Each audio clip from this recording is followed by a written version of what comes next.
She was 21 years old when the men of Larkspur Flats gathered outside the mercantile, shook their heads at the last worthless parcel of land left on the county rolls, and told her, almost as a joke, that she could have it for nothing at all if she was fool enough to want it. Her name was Josephine Hale, and 6 months earlier she had been the only child of a respected orchard family before her father's sudden death left his debts exposed, and his brother-in-law, a cold and calculating man named Silas Crane, moved swiftly to claim the family homestead as settlement, casting her out with barely more than the clothes on her back and a small tin of coins her mother had once hidden away. With those few dollars and nowhere left to turn, Josephine walked to the edge of town, where an old, forgotten orchard stood tangled and half dead around a windmill no one had greased in a decade. And when the town elders shrugged and said, "Take it," she paid them a single silver dollar, just to make the transaction feel honest, though everyone assured her she was wasting even that. It seemed, to anyone watching, the final proof that grief had addled her judgment. But sealed inside the rusted housing of that abandoned windmill was a letter that had waited 20 years to be read. One that would not only save Josephine Hale from ruin, but would unearth a secret capable of bringing life back to a valley that had been quietly dying of thirst. Settle in, and let us tell you the story of Josephine Hale. If you have ever been handed something broken and told it was worthless, only to sense, somewhere beneath the surface, that it was not, tell us in the comments, because this story was written for you. Josephine Hale had been born in the autumn of 1858 in a modest frame house at the edge of Larkspur Flats, a young farming settlement in the Colorado Territory that had been founded, as so many such places were, on the strength of a single reliable water source and the stubborn hope of the families who settled around it. Her father, Amos Hale, had planted the valley's very first apple orchard on a gentle slope above Willow Creek, a stretch of land his own father had claimed as one of the settlement's founding homesteaders, and by the time Josephine was old enough to remember anything at all, the Hale orchard was already known throughout the territory for the sweetness of its fruit and the steadiness of its yield, even in years when other crops failed for want of rain. Her mother, Ruth, had died when Josephine was 9, leaving behind a cedar hope chest, a well-worn Bible, and a daughter who inherited from her not beauty or fortune, but something quieter, and in time far more valuable, an instinct for coaxing life out of ground that others had given up on. It was her father who taught her the deeper craft of orchard work, not merely the planting and pruning that any farmhand could learn, but the older, half-forgotten knowledge of water. How to read the lay of a slope to know where moisture would gather and where it would run wasted away. How to graft a dying tree onto healthier rootstock so that what looked finished might yet bear fruit for another generation. And above all, how to listen for the particular hush of a windmill working properly, its blades catching even the faintest breath of wind and turning that breath into water lifted patiently from deep below the earth. Amos Hale had built the orchard's own windmill himself in the year Josephine was born, a modest wooden structure that fed a cistern and, through a network of hand-dug channels, watered not only his own trees but shared its overflow, by long and friendly agreement, with 3 neighboring farms whose wells ran shallow and unreliable. Water belongs to whoever is willing to share it, he used to tell her, watching the blades turn against a red evening sky, same as trust does. Hoard either one, and you'll find you've only saved yourself into loneliness. Larkspur Flats in those years was not a wealthy town, but it was, by Josephine's early recollection, a contented one, its dozen or so founding families bound together by the simple necessity of surviving a dry country, trading labor and water, and seed with the easy generosity of people who understood that no single homestead could outlast a drought alone. Josephine grew up moving easily between the Hale orchard and the neighboring Voss and Dunmore properties, whose children she played with, whose mothers taught her to can preserves and piece a quilt, and whose fathers taught her, alongside her own, the unglamorous daily labor of survival in high, dry country. How to read a sky for the smell of coming rain, how to mend a leather washer inside a pump before it failed completely, how to stretch a good harvest through a lean winter so that no family in the valley went without. Her father, though respected, was not a wealthy man in any conventional sense, but he was scrupulously honest in his dealings, and this honesty, Josephine would come to understand only much later, had made him something of an obstacle to a newer and hungrier kind of ambition arriving in the valley by the early 1870s. A banker and cattleman named Ezekiel Thorne had begun buying up smaller parcels of land throughout the county, consolidating grazing rights and, more quietly, water rights, through purchases and foreclosures that always seemed, on paper, entirely legal and never seemed, in practice, entirely fair. Amos Hale had refused. On more than one occasion, Josephine dimly recalled from childhood suppers, gone tense and quiet, to sell Thorne the Hale orchard's water rights along Willow Creek, insisting that the arrangement he'd built with his neighbors, water shared freely among founding families, was worth more to the valley's future than whatever sum Thorne offered. Thorne, for his part, had smiled thinly at each refusal and gone on buying up whatever else he could, until, by the time Josephine was a young woman grown, he controlled the deed to nearly every water source in the valley, save the modest spring-fed cistern beneath her father's windmill. It was into this quiet, simmering tension that Silas Crane married Josephine's aunt, her mother's younger sister, in the spring of Josephine's 16th year, and moved into a modest house at the edge of the Hale property, with the easy charm of a man who had failed at several previous ventures elsewhere and seemed determined to succeed at this one, whatever it required. Crane ingratiated himself with Amos Hale as a helpful hand around the orchard, learned the operation's finances well enough to make himself useful in the keeping of accounts, and, Josephine would only understand in hindsight, cultivated a quiet and increasingly profitable friendship with Ezekiel Thorne that ran entirely counter to her father's own values. Amos, trusting as ever, never suspected that the family he had welcomed into his home held ambitions that ran directly against everything he had spent his life protecting.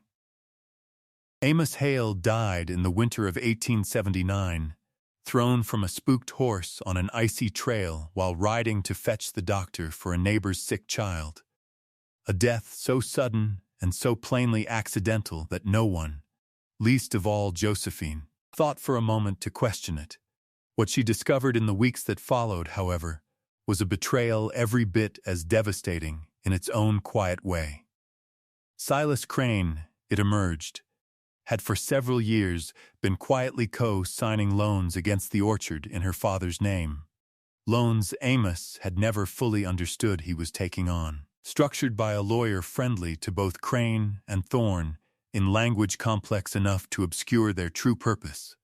which was to accumulate debt against the Hale property steadily enough that its water rights could eventually be seized and sold. With Amos dead and Josephine his only heir, a mere 21-year-old woman with no legal standing to contest a debt structure she barely understood, Crane moved with unsettling speed,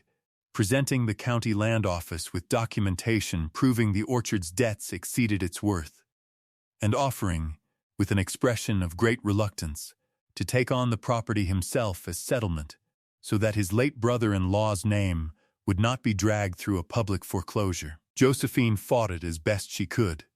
riding to the county seat herself to examine the loan papers. But she found, with a sick and sinking clarity, that every signature bore her father's genuine hand, obtained, she suspected though could never prove, through documents he had trusted Crane to explain honestly,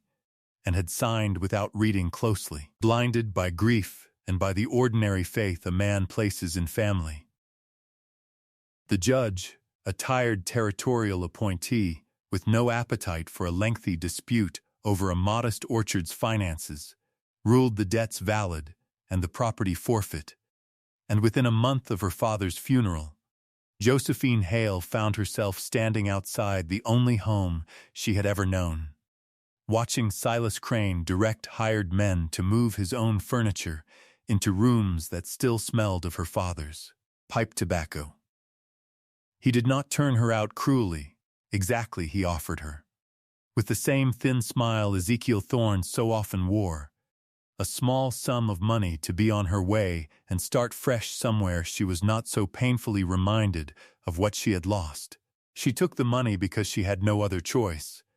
added it to the little her mother had once hidden in a tin beneath a floorboard for exactly such an emergency, and walked into Larkspur Flats with barely more than $17 to her name and no clear notion of what came next.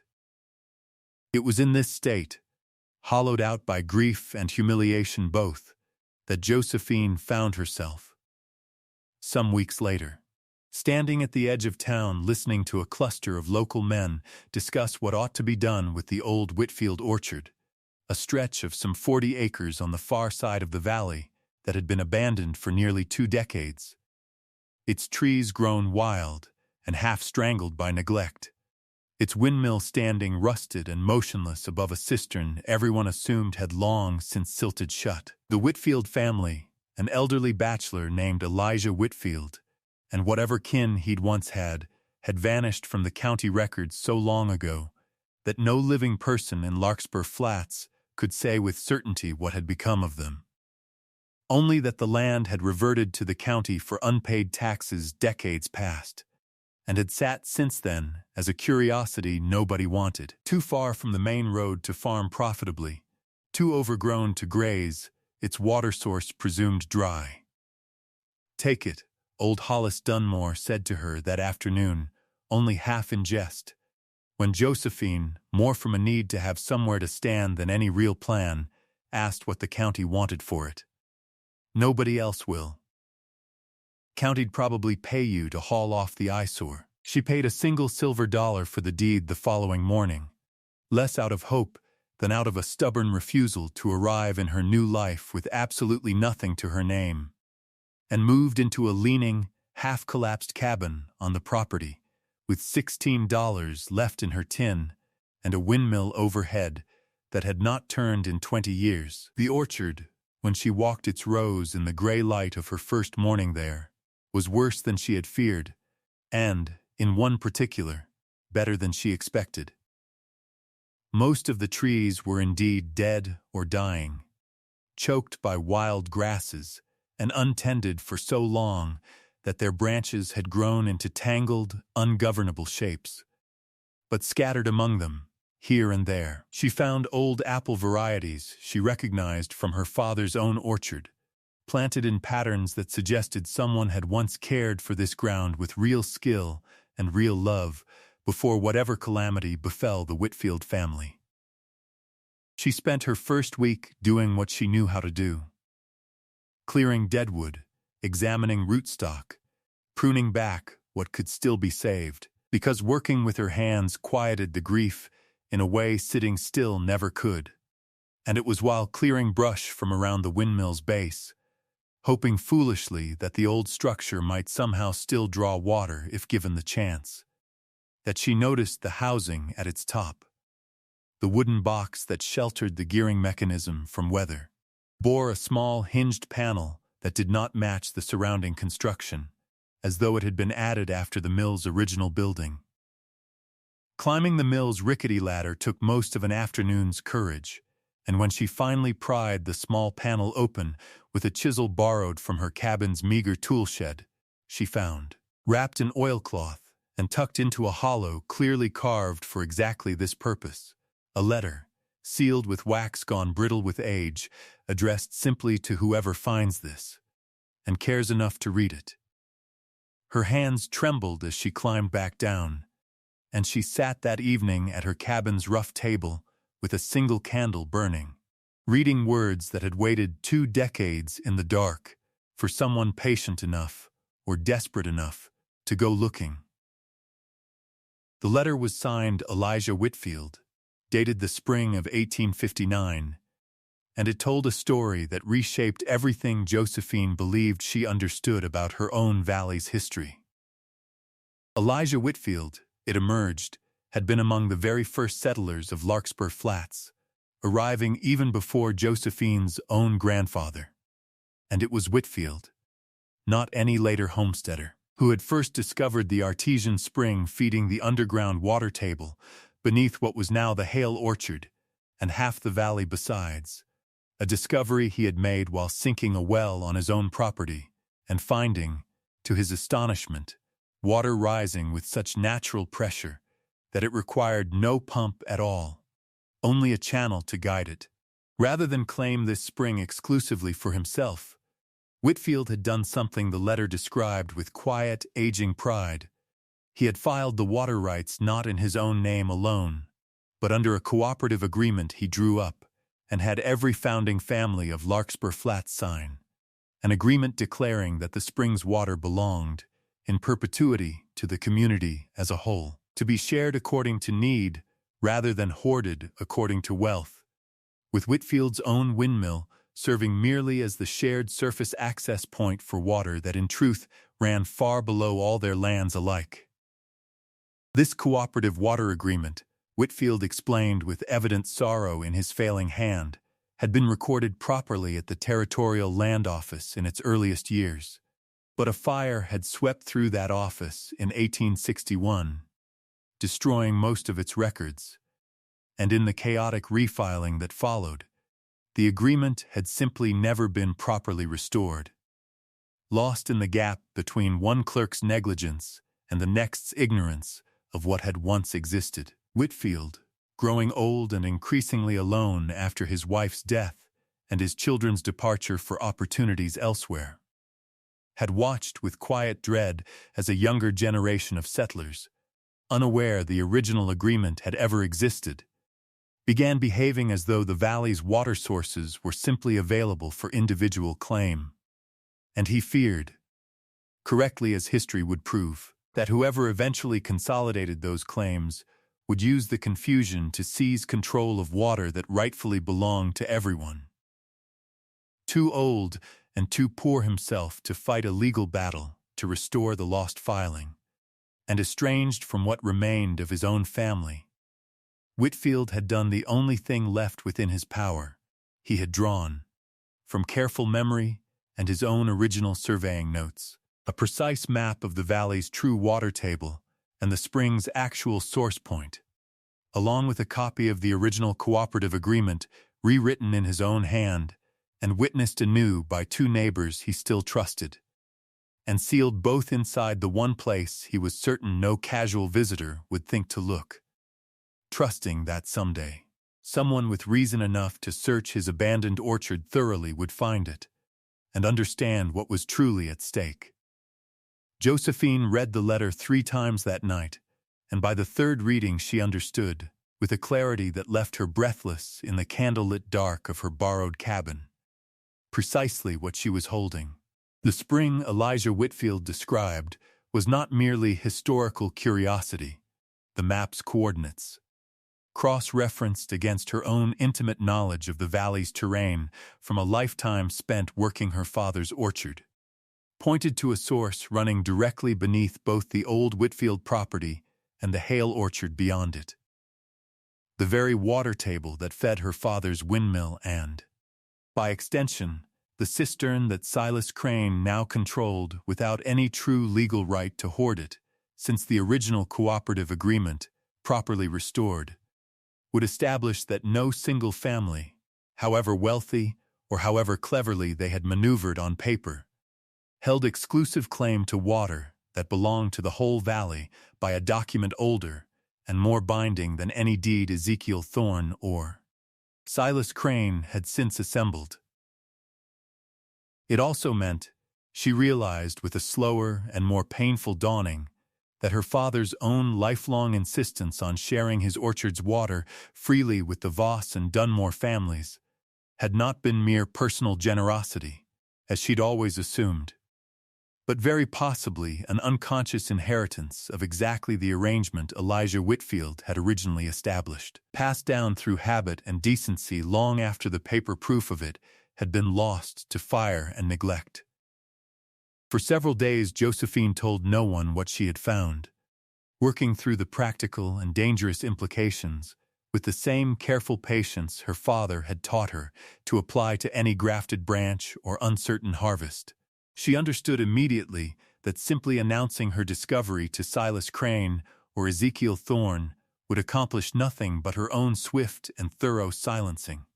since both men now held considerable influence over the county land office and the circuit judge alike, and a young woman recently dispossessed of her own inheritance, arriving with an old letter and an older map, would be dismissed as either delusional or dangerous before she ever finished speaking. Instead, she rode quietly to visit the two remaining founding families whose names she recognized from Elijah Whitfield's original witness list,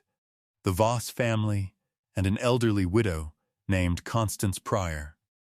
both of whom had lived in the valley since its earliest years, and both of whom, she suspected, might still remember fragments of the old cooperative arrangement, even if they'd long since stopped speaking of it aloud. Constance Pryor, when Josephine finally worked up the courage to show her the letter, wept openly at the sight of Elijah Whitfield's handwriting, explaining through her tears that Whitfield had been a dear friend of her late husband's, and that she had always suspected, without ever having proof, that something crucial had been lost in that old records office fire,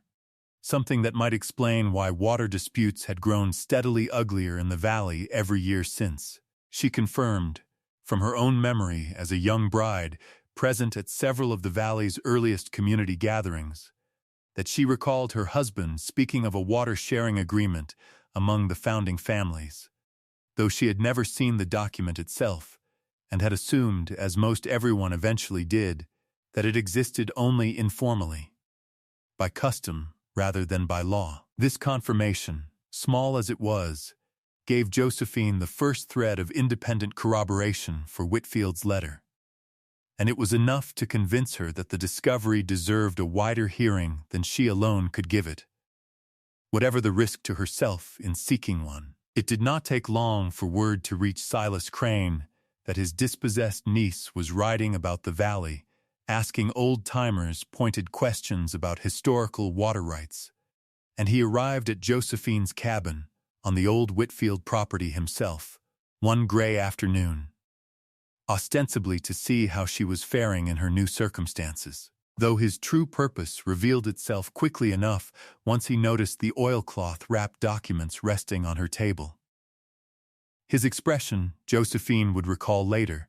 changed in an instant from performed concern to something colder and more calculating, and when she refused, politely but firmly, to hand over what she had found or explain further where it had come from, he left without argument, which frightened her far more than any confrontation would have, because a man like Crane did not retreat from a threat. He simply went to prepare a stronger position from which to meet it. Within the week, Ezekiel Thorne himself paid Josephine a visit,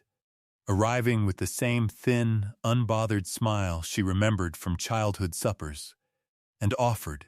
with an ease that made her skin prickle, to purchase the Whitfield property outright at a price nearly 10 times what she had paid for it,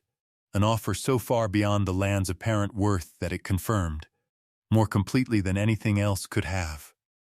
exactly how much the old letter and map truly threatened him. When she declined, he shifted quickly to a different tone, reminding her, in the manner of a man accustomed to being obeyed,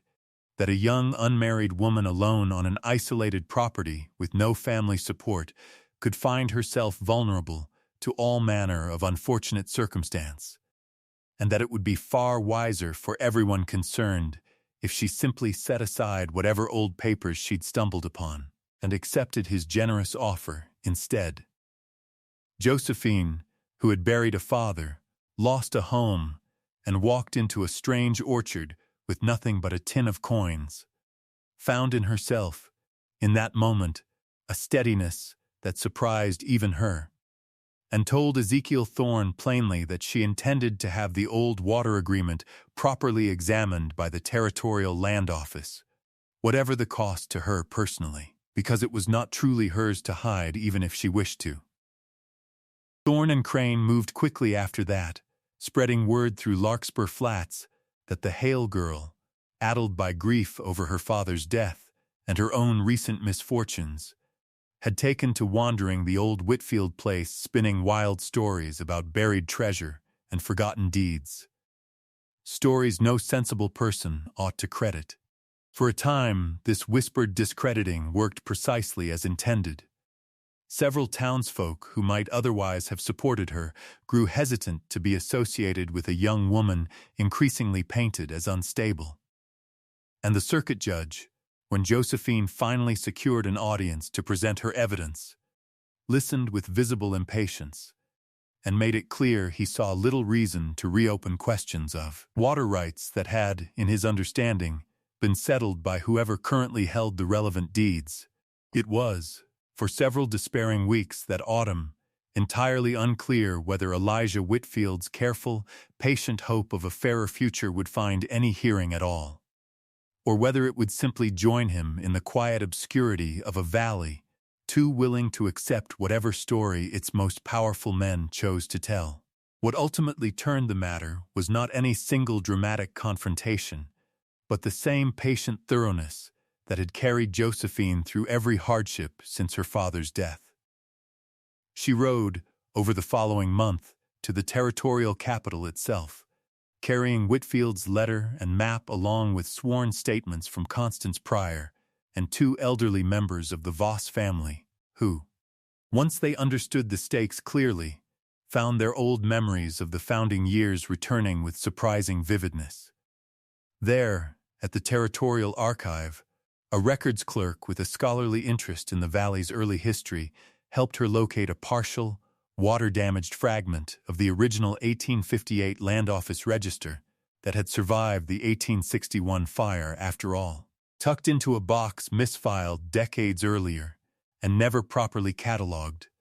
a fragment that included, faded but legible, several of the same names appearing on Whitfield's witnessed agreement, alongside a notation referencing a shared spring easement that matched precisely the coordinates on Whitfield's hand-drawn map. This fragment alone would not have proven everything, but combined with Whitfield's letter, the witnessed recopied agreement, and the corroborating memories of the valley's oldest living residents, it formed a body of evidence too substantial for even a reluctant territorial judge to dismiss outright. The judge, presented at last with evidence that could not simply be waved away as an addled young woman's fancy, ordered a formal hearing to be held in Larkspur Flats itself the following spring, inviting testimony from all parties with claim to the valley's water sources. And it was there, before a church hall filled with nearly every family the valley contained, that Josephine Hale stood and read Elijah Whitfield's letter aloud in its entirety, her voice steady, though her hands trembled at the page. Watching faces around the room shift from skepticism to recognition to, in more than one case, quiet tears, as old settlers remembered fragments of a shared understanding they had half forgotten they'd ever held. Silas Crane and Ezekiel Thorne, confronted with a properly restored cooperative agreement, corroborating land office fragments, and sworn testimony from respected elders, found their carefully assembled claims to exclusive water rights collapsing under evidence considerably older and more legitimate than any deed either man had since manufactured. Thorne's various land purchases, it emerged under closer scrutiny prompted by the hearing, had in several cases relied on the same kind of quietly falsified boundary adjustments that had plagued honest settlers throughout the territory. And the resulting scandal, once regulators in the capital took an interest, cost him both his banking charter and most of his accumulated influence within the year. Silas Crane, whose manipulation of Amos Hale's loan papers came under fresh examination once the valley's attention turned skeptical toward him, found himself unable to weather a formal inquiry into his own conduct. And though he faced no criminal charge for lack of hard proof regarding her father's death, he lost the Hale orchard entirely when the water rights underlying its value reverted to the restored cooperative agreement, rendering his acquisition worthless to him and prompting him to sell what remained and leave the valley altogether within the year. His reputation, like thorns, quietly and permanently diminished. The valley's water, restored under Elijah Whitfield's original cooperative terms and now properly filed beyond any risk of future loss, returned to shared use among all the valley's families according to need rather than wealth, exactly as Whitfield had intended nearly 30 years before. And the Hale orchard itself, its debts nullified once the fraudulent loan structure unraveled, passed back into Josephine's rightful possession,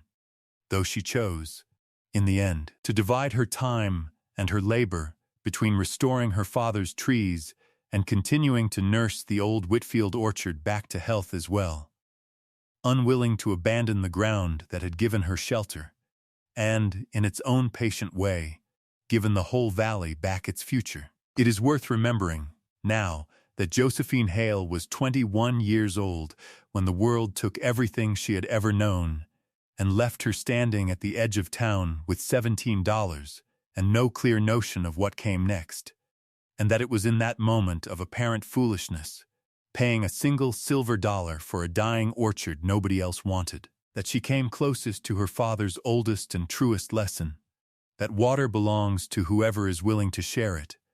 and that worth, like water beneath dry ground, does not vanish simply because it has been forgotten, but waits, patient and quiet, for someone willing to dig deep enough to find it again. What Josephine found sealed inside that old windmill was never truly about treasure or vindication, though it brought her both in time. It was about restoring to a whole valley the simple founding truth that had once bound its families together. A truth one lonely old man had trusted the darkness to keep safe until someone patient enough came looking. Thank you for spending this evening with Josephine Hale and the valley she helped bring back to life. If her story moved you, we would be grateful if you shared it with someone who needs to be reminded that what looks abandoned is not always worthless. And we would love to hear from you in the comments below. What is a time you found real value in something everyone else had already given up on? We read every story you share with us, and they mean more than you know. Until next time, stay close.